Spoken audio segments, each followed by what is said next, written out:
सारे सब्जेक्ट्स देखेंगे one by one. सबसे पहले हम सीडीपी की बात करेंगे। तो सीडीपी में देखिए फर्स्ट क्वेश्चन, राष्ट्रीय शिक्षा नीति 2020 सुझाती है कि कक्षा अधिगम को पाठ्य पुस्तकों तक सीमित करने के बजाय अधिगम और शिक्षा कैसी होनी चाहिए? आंसर होगा खोजबीन और समालोचनात्मक चिंतन के विकास पर केंद्रित होनी चाहिए। ठीक है, ये इसका राइट आंसर है। चलिए नेक्स्ट क्वेश्चन देखेंगे फ्रेंड्स। इसके बाद हम हिंदी देखेंगे, देन ईवीएस, मैथ्स, इंग्लिश, सारे सब्जेक्ट्स देखेंगे। सेकंड क्वेश्चन है, एक अध्यापक चाहता है कि उसके विद्यार्थी आंतरिक रूप से अभिप्रेरित रहें, तो उसे क्या करना चाहिए? बच्चों में जिज्ञासा प्रोत्साहित करनी चाहिए और सीखने के आनंद को प्रेरित करना चाहिए। देखिए फ्रेंड्स, यहाँ पर पूछा है आंतरिक रूप से अभिप्रेरित। ठीक है, हो सकता है आपके शिफ्ट में आ जाए कि बाह्य रूप से अभिप्रेरित, तो ये दोनों अलग अलग होते हैं। आंतरिक रूप से मतलब ये होता है जब कोई व्यक्ति किसी काम को करने के लिए रुचि लेता है, अंदर से उसे उस काम को करने का मन करता है, तो वही होता है आंतरिक अभिप्रेरणा। और एक होती है बाह्य अभिप्रेरणा, जिसमें व्यक्ति या तो ज़बरदस्ती किसी के दबाव में आकर काम करता है या फिर कोई रिवॉर्ड पाने के लिए काम कर सकता है। ठीक है, वो होता है बाह्य अभिप्रेरणा। चलिए नेक्स्ट क्वेश्चन देखेंगे। एक बालिका कूदना सीखने से पहले चलना और उछलना सीखती है, यह विकास के किस सिद्धांत को दर्शाता है? तो राइट आंसर होगा विकास पूर्वानुमानित प्रतिमान का अनुसरण करता है। ठीक है, ये आप ध्यान रखेंगे। देखिए फ्रेंड्स, ये जो विकास से रिलेटेड क्वेश्चन आया है ना, इससे दो क्वेश्चन बड़े फेमस हैं जो पूछे जा रहे हैं अलग अलग शिफ्ट में। वो कौन कौन से मैं आपको बता देती हूँ। सबसे पहले तो ये कि जो विकास होता है सर से पैर की ओर होता है। ठीक है, यानी कि लॉन्गिट्यूडनल होता है। इसे हम कहते हैं सिफेलोकॉर्डल, ये आप ध्यान रख लीजिए। ठीक है, सर से पैर की ओर यानी कि हेड टू टो डेवलपमेंट सिफेलोकॉर्डल कहलाता है। और इसी की जगह दूसरा होता है केंद्र से बाहर की ओर। ठीक है, यानी कि सेंटर टू एक्सट्रीमिटीज जो डेवलपमेंट होता है उसे हम कहते हैं प्रॉक्सिमोडिस्टल। ठीक है, प्रॉक्सिमोडिस्टल, इसे हिंदी में समीपस्थ दूरस्थ विकास भी कहा जाता है। ठीक है, यानी कि सबसे पहले अंदर की चीज़ें डेवलप होना, जैसे आपका हार्ट है, आपकी किडनी है, ये चीज़ें। उसके बाद आपके शरीर के बाहर का ढांचा जो होता है वो बनता है। ठीक है, तो यही होता है केंद्र से बाहर की ओर विकास, इसे बोला जाता है प्रॉक्सिमोडिस्टल। चलिए नेक्स्ट क्वेश्चन देखेंगे। नेहा स्वयं को तर्क देती है कि यदि कोई उसे एक क्रेयॉन देगा तो वह भी उसे एक क्रेयॉन देगी, ताकि उपहारों के लेन देन में समानता हो। तो लॉरेंस कोहलबर्ग के नैतिक विकास के किस चरण पर है ये? तो आंसर होगा यांत्रिक उद्देश्य अभिनवीकरण। ठीक है, देखिए फ्रेंड्स, आपको ऑप्शंस के अकॉर्डिंग जाना है। वहाँ पर आपके सामने 4 ऑप्शंस रहेंगे, जो भी आपको मोस्ट अप्रोप्रिएट लगेगा ना उसे ही आप टिक कर देना। अब जैसे कोहलबर्ग की थ्योरी है, मैंने आपको करवाई हुई है, इसमें और चीज़ें भी हैं, आप उन्हें भी पढ़ के जाना। इन्होंने अपनी थ्योरी में सबसे पहले तो जो थ्योरी दी थी इन्होंने नैतिक विकास पर दी थी। ठीक है, मोरालिटी की थ्योरी दी थी। इन्होंने 3 लेवल बताए थे उसके। सबसे पहला पूर्व परंपरागत, दूसरा परंपरागत एंड तीसरा उत्तर परंपरागत या फिर गैर परंपरागत। ठीक है, तो इनके अंदर आपको याद करके जाना है एक एक चीज़, क्योंकि इन्हीं के अंदर से क्वेश्चन बन रहे हैं। ठीक है फ्रेंड्स, इस वीडियो में हम थ्योरी को डिटेल में नहीं देखेंगे, हम ओनली क्वेश्चंस डिस्कस करने वाले हैं, क्योंकि थ्योरी मैं आपको ऑलरेडी करवा चुकी हूँ और जो अपकमिंग सीटेट आएगा उसकी प्रिपरेशन हम आराम से करेंगे। ठीक है, चलिए देखते हैं नेक्स्ट क्वेश्चन। पियाजे के सिद्धांतों पर आधारित एक रचनावादी कक्षा में बच्चे किस तरह से सीखते हैं? तो बच्चे स्वतः गतिविधि से सीखते हैं। देखिए फ्रेंड्स, मैंने कुछ पॉजिटिव और नेगेटिव टैग वर्ड्स की पीडीएफ आपके साथ शेयर की थी टेलीग्राम चैनल पर। साथ ही साथ मेरे पास जो भी नोट्स होते हैं मैं आपको शेयर करती रहती हूँ। अगर आप चैनल पर नए हैं तो चैनल को सब्सक्राइब कर लीजिए, साथ ही आप टेलीग्राम ग्रुप को ज्वाइन कर लीजिए, वहाँ से आपको काफ़ी बेनिफिट होने वाला है। ठीक है, टेलीग्राम ग्रुप का लिंक मैं आपको प्रोवाइड करवा दूँगी, आप मुझे कमेंट बॉक्स पे कमेंट कीजिएगा। तो देखिए, टैग वर्ड्स में भी मैंने आपको बताया था, अगर किसी भी ऑप्शन में बच्चा खुद से कोई एक्टिविटी कर रहा है, स्वतः गतिविधि कर रहा है, तो वो हमेशा राइट होगा, क्योंकि ये जो है पॉजिटिव टैग वर्ड है। ठीक है, बच्चा कहीं पर एक्टिव है, बच्चे को एक्टिविटी करने के लिए प्रोत्साहित किया जा रहा है, एनकरेज किया जा रहा है, जो बच्चे की लर्निंग है उसको उसके रियल लाइफ से कनेक्ट करके पढ़ाया जा रहा है, तो ये सारे पॉजिटिव टैग वर्ड्स होते हैं। आपको ऑप्शन में जहाँ भी ये चीज़ें मिल जाएं तो आप आराम से टिक कर सकते हैं और वो आंसर हमेशा सही होगा। ठीक, चलिए नेक्स्ट क्वेश्चन देख लेते हैं। निम्नलिखित में से कौन सी पोर्टफोलियो की विशेषता नहीं है? देखिए फ्रेंड्स, यहाँ पर आपसे नहीं है पूछा है, ठीक है। सीटेट में आप नोटिस करोगे कि मोस्टली क्वेश्चन नेगेटिव पूछे जाते हैं, क्या नहीं है वाले। तो आंसर होगा पोर्टफोलियो में असंबद्ध परीक्षण और क्विज होते हैं और अधिगम के उत्पादन को सुनिश्चित करते हैं। ये जो है पोर्टफोलियो में नहीं होता है, ठीक है। बेसिकली पोर्टफोलियो क्या होता है ध्यान से सुनिए, क्योंकि इससे क्या होता है करके भी क्वेश्चन बन सकता है। जैसे यहाँ पर है अभी क्या नहीं है, तो हो सकता है कि ये क्या होता है करके आपसे पूछ ले। तो फ्रेंड्स, पोर्टफोलियो एक आप कह सकते हैं गैजेट होता है, एक डॉक्यूमेंट होता है, हर बच्चे का अलग अलग बनता है, ठीक है। हर बच्चे की वो पढ़ाई में कैसा है, वो स्पोर्ट्स में कैसा है, वो डिबेट में कैसा है, सारी एक्टिविटीज़ देखी जाती हैं एंड हर बच्चे की इंडिविजुअल एक फ़ाइल बनती है, उसी को हम कहते हैं पोर्टफोलियो। ठीक हो गया, आई होप आप लोग समझ गए होंगे। चलिए नेक्स्ट क्वेश्चन देख लेते हैं। अध्यापक किस तरह से रचनात्मक चिंतन को पोषित कर सकते हैं? आंसर है शिक्षार्थियों को समस्याओं के समाधान के लिए अलग अलग तरीके अपनाने के अवसर देना। देखिए आ गया ना पॉजिटिव टैग वर्ड, यहाँ पर शिक्षार्थियों को अवसर दिए जा रहे हैं, तो ये तो राइट होना ही था आंसर। तो फ्रेंड्स आप प्लीज़ टैग वर्ड्स वाला पीडीएफ ज़रूर देखिएगा, उससे आपको काफ़ी हेल्प होगी। ठीक है, तो देखिए यहाँ पर रचनात्मक चिंतन पूछा है और फ्रेंड्स इस बार ना सीटेट में असेसमेंट यानी कि आकलन से काफ़ी क्वेश्चन पूछे जा रहे हैं। कल का एनालिसिस मैंने आपको करवाया था, वहाँ भी आपने देखा होगा असेसमेंट से बहुत क्वेश्चन पूछे गए हैं। ठीक है, तो आप असेसमेंट वाला टॉपिक ज़रूर पढ़ के जाइए, मैंने भी अपने चैनल पर कराया हुआ है। हिंदी पेडागोजी की जो प्लेलिस्ट है ना, उसके अंदर जाकर आप देख सकते हैं। सीसीई करके टॉपिक है, continuous and comprehensive evaluation, Hindi में बोलते हैं सतत एवं व्यापक मूल्यांकन। ठीक है, तो इसी के अंदर आते हैं फ्रेंड्स एफए और ऐसे। एफए मतलब होता है रचनात्मक, ठीक है, यही वाला, और ऐसे होता है योगात्मक। तो इन्हें आप ज़रूर पढ़ के जाइएगा, अभी हम डिटेल में नहीं जाएंगे फ्रेंड्स। चलिए नेक्स्ट क्वेश्चन देख लेते हैं। बच्चों के विकास के संबंध में कौन सा कथन सही है?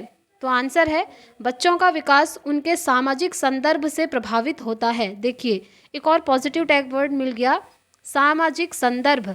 कहीं भी आपको मिल जाए कि कॉन्टेक्स्ट में बच्चों को पढ़ाया जा रहा है, यानी कि संदर्भ में पढ़ाया जा रहा है, सांस्कृतिक संदर्भ में हो सकता है, सामाजिक संदर्भ में, तो संदर्भ जहाँ भी आपको दिख जाए ना, मोस्टली आंसर सही होता है। ठीक है, ये भी एक पॉजिटिव टैग वर्ड आप मान सकते हैं। चलिए नेक्स्ट क्वेश्चन देखेंगे। बच्चों का विकास किसका परिणाम है? तो बच्चों का विकास है फ्रेंड्स आनुवंशिकता तथा पर्यावरण का परिणाम। ठीक है, कल का जो एग्ज़ाम हुआ था ना, इसमें क्वेश्चन बना हुआ था, ये ऐसे ही एक क्वेश्चन बना था। ठीक है, वहाँ पर ऑप्शन दिया था जो बच्चों का विकास होता है ओनली आनुवंशिकता पर निर्भर है या फिर ओनली पर्यावरण पर निर्भर है। तो ओनली पर्यावरण या ओनली आनुवंशिकता पर नहीं होगा, हमेशा राइट आंसर होगा ये इन दोनों का ही परिणाम है, इन दोनों पर ही वो निर्भर करता है। ठीक है, तो आज भी ये क्वेश्चन देख लीजिए, ये बहुत इंपॉर्टेंट है। और एक चीज़ और बता देती हूँ, ये चीज़ कही थी वुडवर्थ ने, आप नाम नोट कर लीजिए, वुडवर्थ। ठीक है, इन्होंने कहा था जो डेवलपमेंट होता है वो हेरिडिटी यानी कि आनुवंशिकता एंड एनवायरनमेंट यानी कि पर्यावरण का गुणनफल है। ठीक, तो ये इसका राइट आंसर हो गया। चलिए नेक्स्ट क्वेश्चन देख लेंगे। एक लड़की कहती है मैं असफल हूँ क्योंकि मैं मूर्ख हूँ। ठीक, और इसका मतलब है कि मैं हमेशा ही असफल रहूँगी। यह क्या दर्शाता है? तो फ्रेंड्स यह दर्शाता है स्वतः आकलन। देखिए अवलोकन, यहाँ पर कुछ भी लिख के आ सकता है। सबसे पहला स्वतः अवलोकन या स्वतः आकलन कुछ भी आ सकता है। ठीक है, मैंने आपको पढ़ाया था असेसमेंट वाले चैप्टर पे, assessment for learning, assessment of learning, assessment as learning and assessment in learning, ये चारों मैंने आपको करवाए हुए थे। देखिए असेसमेंट एज लर्निंग मतलब होता है सेल्फ असेसमेंट। ठीक है, इसका दूसरा नाम है सेल्फ असेसमेंट। जब बच्चा खुद को ही आकलित करता है, खुद का असेसमेंट करता है, that is called self assessment. ठीक है, ये आपको ध्यान रखना है। दूसरा देखिए in assessment, assessment in learning, तो ये होता है पीयर ग्रुप में जो आकलन किया जाता है। यानी कि पीयर ग्रुप होता है ऐसा ग्रुप जिसमें सेम एज के बच्चे होते हैं और एक दूसरे का आकलन करते हैं, तो वो होता है असेसमेंट इन लर्निंग। ठीक है, नेक्स्ट देख लेते हैं assessment for learning. Assessment for learning होता है अधिगम के लिए आकलन। ठीक है, अधिगम के लिए जो आकलन किया जाता है जिसे हम बोलते हैं एफए। फॉर लर्निंग होता है एफए। ठीक है, फॉर्मेटिव असेसमेंट। और असेसमेंट ऑफ लर्निंग क्या होता है? ये होता है फ्रेंड्स ऐसे, यानी कि सबमिटिव असेसमेंट योगात्मक मूल्यांकन। ऑफ लर्निंग मतलब होता है कि आपने पढ़ लिया है और साल के एंड में आपका मूल्यांकन किया जा रहा है। जो वार्षिक परीक्षाएं होती है ना, एनुअल एग्जामिनेशन, वो इसी के अंदर आते हैं। योगात्मक मूल्यांकन, समेटिव असेसमेंट, ठीक है। तो जो फॉर असेसमेंट होता है वो एफए होता है, ऑफ असेसमेंट एसए होता है, एज असेसमेंट एज लर्निंग होता है फ्रेंड्स, सेल्फ असेसमेंट जब बच्चा खुद को आंकलित करता है, एंड असेसमेंट इन लर्निंग होता है जब पीयर ग्रुप में बच्चे एक दूसरे का आंकलन करते हैं, ठीक है।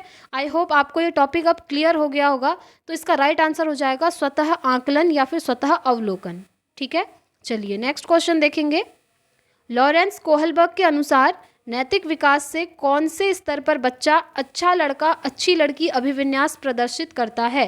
तो आंसर है फ्रेंड्स पारंपरिक स्तर, ठीक है, यानी कि कन्वेंशनल पीरियड। देखो कोहलबर्ग की थियोरी भी मैंने आपको करवाई थी, वो भी आप ज़रूर देख के जाना।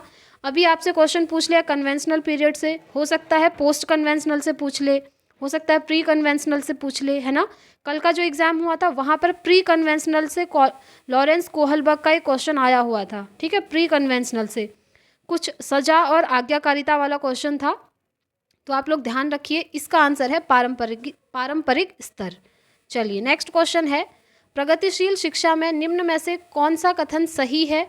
तो आंसर होगा विद्यार्थियों को समस्या समाधान हेतु प्रोत्साहित करना। देखिए बच्चों को प्रोत्साहित किया जा रहा है, फिर से एक पॉजिटिव टैग वर्ड आपको मिल गया। मैंने बताया था जहाँ भी बच्चे को प्रोत्साहित किया जाता है, एनकरेज किया जाता है, वो ऑप्शन हमेशा राइट होगा। तो ये इसका राइट आंसर है। नेक्स्ट क्वेश्चन, एक समावेशी कक्षा किस तरह की होनी चाहिए?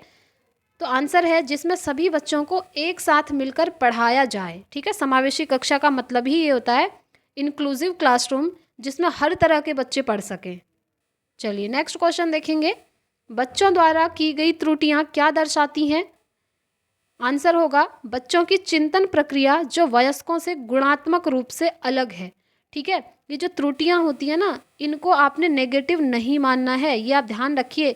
कुछ स्टूडेंट्स काफ़ी कंफ्यूज हो जाते हैं ऐसे क्वेश्चन में कि बच्चे अगर गलतियां कर रहे हैं तो वो नेगेटिव चीज़ है। जी नहीं, वो नेगेटिव नहीं होती है, उसको आपने पॉजिटिव मानना है, ठीक है। एनसीएफ 2005 भी यही कहता है कि त्रुटियां करना यानी कि गलतियां करना तो स्वाभाविक है। टीचर ने क्या करना है, उन त्रुटियों को अपनाना है और अपनाने के साथ साथ उन्हें सही चीज़ समझानी है, ठीक है। चलिए नेक्स्ट क्वेश्चन देख लेते हैं। जीन पियाजे के सिद्धांत में क्रमबद्धता किस संदर्भ में प्रयोग हुआ है? आंसर है वस्तुओं को किसी एक आयाम जैसे लंबाई पर आधारित क्रम देना, ठीक है फ्रेंड्स। आप पियाजे की थ्योरी भी अच्छे से पढ़ के जाइए। देखिए आने वाले शिफ्ट में अगर आपका एग्जाम है ना, तो 3 साइकोलॉजिस्ट को आप अच्छे से पढ़ लेना। पहला पियाजे, दूसरा Vygotsky and third Kohlberg. Her shift में इनसे एक एक क्वेश्चन बन रहा है, ठीक है। आप पेपर उठा करके देख सकते हैं, हर शिफ्ट में इनसे क्वेश्चन पूछा गया है। तो ये तीनों साइकोलॉजिस्ट मोस्ट इंपॉर्टेंट है फॉर सीटेट। नेक्स्ट क्वेश्चन, राष्ट्रीय शिक्षा नीति 2020 में निम्न में से कौन सा कथन प्रस्तावित है? तो आंसर है बाल विद्यार्थियों के लिए बहुभाषी होने के उच्च संज्ञानात्मक लाभ हैं, ठीक है। जो राष्ट्रीय शिक्षा नीति 2020 है ना, एनईपी 2020, वो बहुभाषिकता को यानी कि मल्टीलिंगुअलिज्म को प्रमोट करती है, प्रोत्साहित करती है, ठीक है। ये भी आप ध्यान रखेंगे। चलिए नेक्स्ट क्वेश्चन है, छोटे बच्चे ज्ञान की संरचना और अर्थ किस प्रकार निकालते हैं? तो आंसर है खेल के द्वारा, क्रिया करके और सहपाठियों के साथ सहभागिता द्वारा। ये तो बहुत इजी क्वेश्चन है फ्रेंड्स, ये आप सभी का सही होगा। चलिए नेक्स्ट क्वेश्चन देखेंगे, एक शिक्षक होने के नाते आप अपने छात्रों में समस्या समाधान क्षमताओं को किस प्रकार सुसाध्य कर सकते हैं? तो स्वरूपों के इस्तेमाल को बढ़ावा दे करके, ये इसका राइट आंसर हो गया। चलिए नेक्स्ट क्वेश्चन, अधिगम का कौन सा परिप्रेक्ष्य यह कहता है कि ठोस प्रलोभनों और पुरस्कारों द्वारा विद्यार्थियों को सीखने के लिए अभिप्रेरित किया जा सकता है? तो आंसर है व्यवहारात्मक, ठीक है। चलिए नेक्स्ट क्वेश्चन, विकास का डैश सिद्धांत बताता है कि गामक कौशलों का विकास शरीर के मध्य से आरंभ होकर शरीर के सिरों की ओर बढ़ता है। जस्ट मैंने अभी आपको बताया, जो विकास होता है जब सेंटर से बाहर की ओर जाता है, यानी कि केंद्र से परिधि की ओर जा रहा है, तो वो क्या होता है? वो होता है प्रॉक्सिमोडिस्टल, जिसे हिंदी में अधोगामी भी कहते हैं, ठीक है। ये भी आपको ध्यान रखना है। या समीपस्थ दूरस्थ विकास भी कहा जाता है। इसीलिए मैं आपको अपनी हर वीडियो पे बोलती हूँ फ्रेंड्स, आप इनके नाम इंग्लिश में याद रखिए, बिकॉज इंग्लिश में इनके सिर्फ एक नाम होते हैं और अगर आप हिंदी में देखेंगे ना तो आपको 2 या 3 नाम दिख जाएंगे, ठीक है। तो बेटर है कि हिंदी में 2 या 3 नाम याद करने से तो आप इंग्लिश में एक नाम याद रख सकते हैं। तो ये यही क्वेश्चन है और इसका आंसर हो गया प्रॉक्सिमो डिस्टल यानी कि अधोगामी। चलिए देखिए फ्रेंड्स, अब कुछ टॉपिक्स यहाँ पर लिख के हैं जिनसे आपसे क्वेश्चन पूछे जा रहे हैं। एनसीएफ 2005 से भी सीडीपी में पूछा जा रहा है, निपुण भारत से भी पूछा जा रहा है, RT 2009 right to education act 2009 जिसमें 6 से 14 साल तक बच्चों को फ्री एंड कंपलसरी एजुकेशन देने की बात करी है, यहाँ से भी क्वेश्चन पूछा जा रहा है। और साथ ही साथ लर्निंग डिसेबिलिटीज़ यानी कि अधिगम अक्षमताएं, इनसे भी क्वेश्चन पूछा है। ठीक है, अब देखिए कुछ चीज़ें मैं आपको बताती हूँ, इनमें से कुछ टॉपिक्स तो आपको मेरे चैनल पर ही मिल जाएंगे। लाइक निपुण भारत है, ये निपुण भारत इस बार 2023 में नया टॉपिक आ रहा है। पहले तक जब सीटेट हुआ है ना फ्रेंड्स, ऑनलाइन भी हुआ है जो इससे पहले वाला, वहाँ पर कभी इस टॉपिक से क्वेश्चन नहीं बना था, बट इस बार ये नया टॉपिक ऐड कर दिया गया है। तो आप इस टॉपिक को ज़रूर देख के जाइए। मैंने आपको ये टॉपिक करवाया हुआ है, आप देख सकते हैं। लगभग 2500 स्टूडेंट्स ने ये वीडियो देख लिया है, आप लोग भी देख लीजिए, इससे आपको काफ़ी हेल्प होगी। और इसके जो नोट्स हैं वो भी मैंने आपको टेलीग्राम पर शेयर किए हुए हैं, साथ ही साथ इसके एमसीक्यू भी आपको मैंने भेजे हुए थे। ठीक है, चलिए नेक्स्ट देखते हैं लर्निंग डिसेबिलिटीज़। ये जो अधिगम अक्षमताएं हैं ना, इन्हें आप ज़रूर पढ़ लेना फ्रेंड्स। ये वही हैं जो डिसलेक्सिया, डिसग्राफिया, अफेजिया, डिस्फेजिया ये होते हैं। ये सब मैंने आपको करवा रखे हैं सिर्फ एक वीडियो में। ठीक है, वो वीडियो भी आप जाकर देख सकते हैं। नेक्स्ट है LSRW। LSRW मतलब आपने पढ़ी होंगी लैंग्वेज स्किल्स। मैंने इंग्लिश पेडागोजी, हिंदी पेडागोजी सभी की प्लेलिस्ट में करवाया हुआ है। लैंग्वेज स्किल्स 4 होती हैं, listening, speaking, reading and writing. ठीक है, इन्हें शॉर्ट में लिखा है LSRW और हिंदी में बोलते हैं सुनना, पढ़ना, लिखना, सुनना, बोलना, पढ़ना और लिखना। ठीक है, हिंदी में ऐसे याद रख सकते हैं। तो इनके बारे में आप ज़रूर पढ़ के जाइएगा। इनमें से कौन से ग्राम्यात्मक कौशल होते हैं, कौन से अभिव्यक्तात्मक कौशल होते हैं, यहाँ से क्वेश्चन बन रहे हैं। तो फ्रेंड्स वो वीडियो आप ज़रूर देखिएगा, आपको काफ़ी हेल्प होगी। चलिए आगे बढ़ जाते हैं। अब हम हिंदी सब्जेक्ट की बात कर लेते हैं फ्रेंड्स। जैसा कि आप जानते हैं हिंदी में क्या होता है, 15 मार्क्स का आपका पैसेज रहता है, यानी कि इस 15 मार्क्स में से एक गद्य होता है और एक पद्य होता है। ठीक है, अब देखिए ये जो गद्य और पद्य है ना, इनके अंदर पैराग्राफ से तो क्वेश्चन आपसे पूछे ही जाते हैं, ठीक हो गया। साथ ही साथ 3 या 4 मार्क्स की आपसे ग्रामर पूछी जाती है हिंदी में भी। ठीक है, व्याकरण जिसको बोलते हैं। अब वो ग्रामर कहीं बाहर से नहीं पूछी जाती है, वहाँ पर क्या होता है बेसिकली जो आपका गद्य या पद्य है उसके अंदर से कोई एक वर्ड उठा करके आपसे पूछ लिया जाता है कि इस वर्ड में कौन सी संधि है, या इस वर्ड में कौन सा समास है, या फिर इसमें प्रत्यय क्या है, या फिर इसमें उपसर्ग क्या है। ठीक है, तो थोड़ा बहुत आपने व्याकरण देख के जानी होगी। ये चीज़ें तो वैसे भी आपको आती होंगी क्योंकि बेसिक लेवल का पूछा जाता है। ठीक, आगे बढ़ेंगे। अब देखिए 15 मार्क्स का गद्य पद्य हो गया। अब जो 15 मार्क्स आपके बचे हिंदी में, उनमें पेडागोजी के क्वेश्चन पूछे जाते हैं। ठीक है, तो पेडागोजी के क्वेश्चन हम देख लेते हैं। सबसे पहला है, भाषा सीखने सिखाने के संदर्भ में गृह कार्य का उद्देश्य क्या होता है? तो वो होता है सीखने को विस्तार देना। ठीक है, चलिए नेक्स्ट क्वेश्चन, लिखित भाषा का प्रयोग अपनी अभिव्यक्ति के लिए किया जाता है। ठीक है, बच्चा खुद को अभिव्यक्त कर सकता है लिख करके। ठीक, एक क्वेश्चन और बन जाता है फ्रेंड्स यहाँ पर, लिखित भाषा और मौखिक भाषा इन दोनों में से किसको ज़्यादा महत्व दिया जाता है, किसको ज़्यादा अच्छा माना जाता है? तो आप कहेंगे फ्रेंड्स लिखित भाषा को। ठीक है, ये भी आप ध्यान रखेंगे। चलिए नेक्स्ट क्वेश्चन देख लेते हैं। प्राथमिक स्तर पर विद्यार्थियों के भाषा शिक्षण के संदर्भ में कौन सा कथन सही है? तो आंसर है, बच्चे भाषा की जटिल और समृद्ध संरचनाओं का ज्ञान विद्यालय में ही अर्जित कर लेते हैं। ठीक है, चलिए नेक्स्ट क्वेश्चन, अपने विद्यालयों के भाषा संबंधी क्रमिक विकास का आकलन करने के लिए आपकी निर्भरता मुख्य रूप से किस पर है? तो वो है फ्रेंड्स पोर्टफोलियो के अवलोकन पर। ठीक, अब पोर्टफोलियो क्या होता है ये मैंने आपको समझा दिया है, आई होप आप समझ गए होंगे। नेक्स्ट देखते हैं, एक से अधिक भाषाओं का प्रयोग संज्ञानात्मक विकास में सहायक है। ठीक, चलिए नेक्स्ट क्वेश्चन, निम्नलिखित में से कौन सा द्वितीय भाषा शिक्षण का उद्देश्य नहीं है? तो हिंदी के व्याकरणिक नियमों को कंठस्थ करना ये नहीं है। देखिए मैंने टैग वर्ड्स में बताया था, कहीं पर भी अगर बच्चे को कुछ कंठस्थ करवाया जा रहा है या याद करवाया जा रहा है या फिर रटने को कहा जा रहा है, तो ये सब नेगेटिव टैग वर्ड होते हैं, ये सब नेगेटिव होते हैं। ठीक है, ये इसका राइट आंसर हो गया। चलिए नेक्स्ट क्वेश्चन, दृष्टिबाधित बच्चों को भाषा सिखाते समय अधिक से अधिक मौखिक भाषा का प्रयोग करना चाहिए, ठीक है, क्योंकि दृष्टिबाधित बच्चे हैं, उन्हें देखने में प्रॉब्लम हो रही है, तो टीचर को क्या करना चाहिए, ज़्यादा से ज़्यादा मौखिक भाषा में बात करनी चाहिए।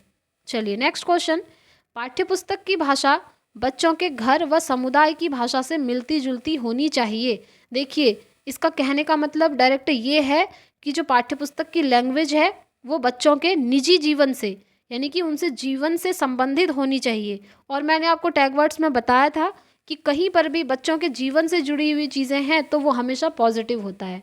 नेक्स्ट क्वेश्चन, हिंदी प्रयोग के विविध रूपों को जानने के लिए सर्वाधिक उपयोगी साधन कौन सा हो सकता है, तो बाल साहित्य का विविध उपयोग करना, ठीक है।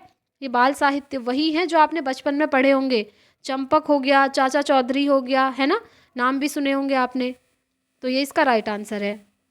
चलिए नेक्स्ट क्वेश्चन, प्राथमिक कक्षाओं में भूमिका निर्वाह का उद्देश्य क्या होना चाहिए, तो आंसर होगा विभिन्न संदर्भों में भाषा प्रयोग के अवसर प्रदान करना।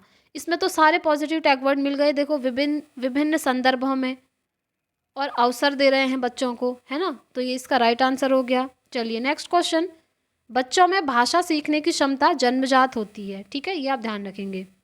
नेक्स्ट क्वेश्चन है, प्राथमिक स्तर के बच्चों के लिए पाठ्यपुस्तक के निर्माण में आप सर्वाधिक महत्वपूर्ण किसे मानते हैं, तो आंसर होगा भाषा की विभिन्न रंगतें, ठीक। चलिए नेक्स्ट क्वेश्चन, उपचारात्मक शिक्षण की सफलता निर्भर करती है किस चीज़ पर, समस्या के कारणों की सही पहचान पर, ठीक है, ये इसका राइट आंसर। देखिए, अब मैंने कुछ यहाँ पर टॉपिक्स लिखे हुए हैं जिनसे क्वेश्चन बन रहे हैं, लाइक इंक्लूसिव एजुकेशन यानी कि समावेशी शिक्षा, प्रोग्रेसिव एजुकेशन यानी कि प्रगतिशील शिक्षा।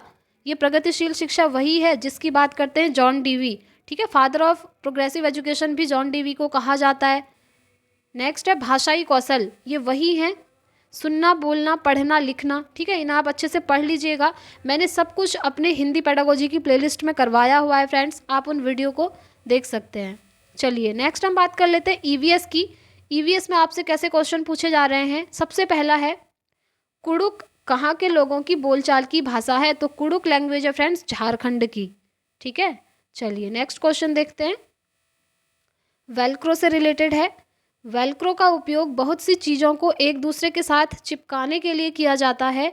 निम्नलिखित में से किसने प्रकृति से प्रेरणा लेकर वेलक्रो को बनाया था। बेसिकली क्वेश्चन बहुत इजी है कि वेलक्रो का निर्माण किसने किया था, दैट्स इट। तो आंसर हो जाएगा जॉर्ज मैस्ट्रल ने, ठीक है। चलिए देखिए फ्रेंड्स, इस बार सीटेट में क्वेश्चन बहुत लेंदी आ रहे हैं, तो आप लोग पहले क्वेश्चन को अच्छे से रीड कर लीजिएगा, तभी उसके आंसर टिक करिएगा। नेक्स्ट क्वेश्चन, हमारे देश में एक स्थान है जिसे ठंडा रेगिस्तान कहा जाता है, यह क्षेत्र कहाँ स्थित है, तो यह स्थित है फ्रेंड्स लद्दाख में, ठीक। चलिए नेक्स्ट क्वेश्चन, अपने खेतों में अधिक से अधिक उपज प्राप्त करने के लिए कोई किसान उर्वरक का अधिक से अधिक उपयोग करके खेतों में बार बार धान की फसल उगा रहा है, तो उसका यह व्यवहार उसके खेतों की मृदा को क्या करेगा। देखिए फ्रेंड्स, ये क्वेश्चन ना साइंस में भी बन सकता है, ठीक है, क्योंकि साइंस में भी इससे रिलेटेड एक चैप्टर है उर्वरक वाला, ठीक है, फर्टिलाइजेशन को लेकर के। तो इसका आंसर होगा अंततः किसी भी फसल को उगाने के लिए अनुपयुक्त बनाएगा मृदा को, ठीक है, क्योंकि किसी जगह पर बार बार एक ही फसल को उगाया जा रहा है रिपीटेडली, तो वहाँ पर क्या होता है, जो वहाँ की मृदा होगी उस खेत की, वो किसी भी फसल को उगाने के लिए अच्छी नहीं रहेगी, ठीक है। चलिए नेक्स्ट क्वेश्चन, सीखने के लिए निरंतर आकलन के आवश्यक तत्व क्या हैं, तो वो हैं बच्चों द्वारा अधिगम में हुई कमी को पता करना, ठीक। चलिए नेक्स्ट क्वेश्चन, निम्नलिखित में से एक या पाठ्यचर्या के विकास के लिए मार्गदर्शक सिद्धांत नहीं है, तो सुनिश्चित करना कि अधिगम कंठस्थ विधियों पर आधारित है, ये सिद्धांत नहीं होगा, ठीक है, क्योंकि कंठस्थ करने की बात करी गई है। कहीं भी याद करना, कंठस्थ करना या रटना आ जाए तो वो हमेशा नेगेटिव होता है, ठीक है। चलिए नेक्स्ट क्वेश्चन, खेल और पहेलियाँ ईवीएस के शिक्षण और अधिगम में महत्वपूर्ण हिस्से हैं, क्यों हैं, क्योंकि वे शिक्षार्थियों को अपने आप पैटर्न खोजने को देते हैं, ठीक हो गया। चलिए नेक्स्ट क्वेश्चन, राजमा चावल और छोले भटूरे किस राज्य के लोगों का सर्वप्रिय भोजन है, तो वो है फ्रेंड्स पंजाब का, ठीक है। देखिए, अब फूड से रिलेटेड और जगह के भी आ सकते हैं, जैसे हांगकांग की अगर आप बात करें तो वहाँ पर स्नेक खाए जाते हैं, यानी कि सांप खाए जाते हैं, और सांप को पका करके जो डिश बनती है उसका नाम क्या है वो आप नोट कर लीजिए, क्योंकि ये रिपीटेडली पूछा जा रहा है। उसको बोलते हैं लिंग हू फेन, ठीक है, हांगकांग में। ऐसे ही गोवा में आप पढ़ लीजिएगा, बहुत सारे हैं। मैंने आपको एक स्क्रीनशॉट भेजा हुआ था, कम्युनिटी टैब में भी डाला था और टेलीग्राम पर भी शेयर किया हुआ था, ठीक है। तो वहाँ पर फूड से रिलेटेड चीज़ें आपको बताई हुई थी। नेक्स्ट क्वेश्चन, हमारे देश में एक ऐसा क्षेत्र है जो ऊंचा, सूखा और समतल है और ठंडे रेगिस्तान के नाम से जाना जाता है। यह क्षेत्र कहाँ का भाग हो सकता है? तो फ्रेंड्स यह है लेह लद्दाख का, ठीक है। चलिए नेक्स्ट क्वेश्चन, प्राथमिक स्तर पर ईवीएस की सीखने सिखाने की प्रक्रिया शिक्षकों के लिए चुनौतीपूर्ण है। आंसर है बच्चों के लिए रचनात्मकता और पहल करने के लिए, ठीक है, ये इसका राइट आंसर है। कहीं पर भी अगर बच्चा क्रिएटिव है ना, रचना कर रहा है या सृजन कर रहा है, तो वो भी हमेशा पॉजिटिव होता है, ठीक है। एक क्वेश्चन और पूछा जा रहा है आपसे क्रिएटिविटी को लेकर के कि क्रिएटिविटी के कौन कौन से कैरेक्टर होते हैं, आप कैसे कहेंगे कि बच्चा रचनात्मक है? तो वो भी आपको याद रखना है। वो मैंने आपको याद करवाया था फ्रेंड्स, FFOE करके, ठीक है। ये क्वेश्चन शायद कल की शिफ्ट में भी बना हुआ है, आप पूछ सकते हैं किसी स्टूडेंट से कि 27 जनवरी को भी शायद इससे क्वेश्चन बना है एक।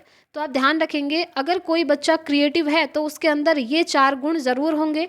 सबसे पहला फ्लुएंसी, दूसरा F हो गया फ्लेक्सिबिलिटी, तीसरा हो गया O for originality and E for elaboration, ठीक है। तो ये आप ध्यान रखेंगे। चलिए फ्रेंड्स, अब हम डिस्कस कर लेते हैं मैथ्स सब्जेक्ट का। जैसे कि आप जानते हैं मैथ्स में भी आपका 15 मार्क्स का कंटेंट रहता है, यानी कि सॉल्व करने वाला, एंड 15 मार्क्स की आपकी पेडागोजी रहती है, ठीक है।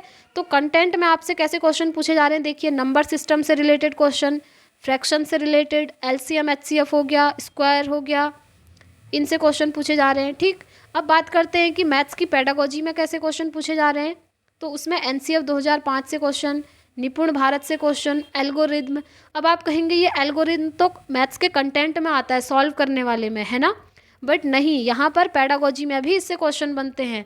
कैसे बनते हैं वो मैं आपको बता देती हूँ। एल्गोरिज्म को हिंदी में बोलते हैं कलन विधि।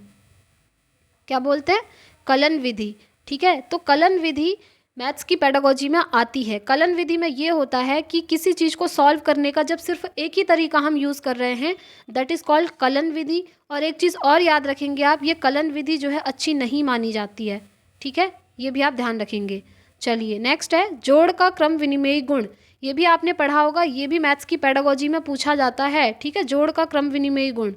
चलिए आगे बढ़ते हैं। ये कलन विधि लिखा है, ये वही है एल्गोरिज्म जो है। नेक्स्ट हम देखते हैं प्रोग्रेसिव एजुकेशन, प्रगतिशील शिक्षा, जॉन डीवी, ठीक है, इससे रिलेटेड क्वेश्चन। ये प्रोग्रेसिव एजुकेशन जो है ना, इसके लिए जॉन डीवी ने शिकागो में लैब स्कूल भी खोले हुए थे, ठीक है, तो ये भी आप पढ़ के जाइएगा। अब हम बात कर लेते हैं इंग्लिश की। तो इंग्लिश में भी आप जानते हैं 15 मार्क्स का आपका पैसेज रहता है, 2 आते हैं बेसिकली, एक पोयम होती है उसमें से, ठीक है, उनके अंदर से क्वेश्चन आपसे पूछे जाते हैं। और साथ में उन्हीं पैसेज में से कोई वर्ड उठा करके 3 या 4 मार्क्स की आपसे ग्रामर पूछ ली जाती है, बेसिक ग्रामर। जैसे पैसेज में से उठा करके एक वर्ड पूछ लेंगे कि इसका एंटोनिम क्या है, या इसमें एडजेक्टिव क्या है, इसमें वर्ब क्या है और एडवर्ब क्या है। बेसिकली यही पूछे जा रहे हैं रिपीटेड, ठीक है, तो इन्हें आप देख के जाइएगा। चलिए नेक्स्ट क्वेश्चन, पेडागोजी देखते हैं। अब 15 मार्क्स की इंग्लिश में भी पेडागोजी रहती है। तो पेडागोजी में आपसे पूछे जा रहे हैं लैंग्वेज स्किल्स, जो मैंने आपको बताया LSRW, ठीक है।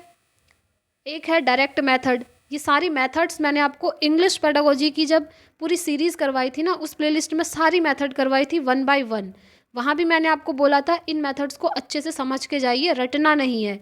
जैसे डायरेक्ट मेथड है, डायरेक्ट मेथड में क्या होता है, जो टारगेट लैंग्वेज होती है, फॉर एग्जांपल हमारी टारगेट लैंग्वेज इंग्लिश है, तो क्या होता है कि टारगेट लैंग्वेज में ही क्लासरूम में जब डिस्कशन होता है उसको हम बोलते हैं डायरेक्ट मेथड। वहाँ पर मदर टंग यूज़ नहीं करी जाती है, ठीक है। ऐसे ही ट्रेडिशनल मेथड है, परंपरागत विधि, ये आप ध्यान रखेंगे। अभी हम इतना डिटेल में नहीं जाएंगे फ्रेंड्स। नेक्स्ट टॉपिक आप देखेंगे NCF 2005 से क्वेश्चन पूछे जा रहे हैं। नेक्स्ट देखिए असेसमेंट। असेसमेंट तो आपका पीछा कभी नहीं छोड़ने वाला है, क्योंकि हर शिफ्ट में, हर सब्जेक्ट में इससे क्वेश्चन पूछे जा रहे हैं। CCE से डायरेक्टली नहीं पूछे जा रहे हैं, बट इनडायरेक्टली पूछे जा रहे हैं, ठीक है। तो फ्रेंड्स आज की वीडियो में इतना ही रखते हैं। आई होप आपको वीडियो पसंद आया होगा। अगर आप चैनल पर नए हैं तो चैनल को सब्सक्राइब कर लीजिए, साथ ही बेल आइकन प्रेस कर लीजिए, ताकि आने वाली इंपॉर्टेंट वीडियोज़ की नोटिफिकेशन आपको टाइम से मिल सके। तो फ्रेंड्स, अब हम मिलते हैं नेक्स्ट वीडियो में। तब तक के लिए thank you, bye bye, take care, all the very best.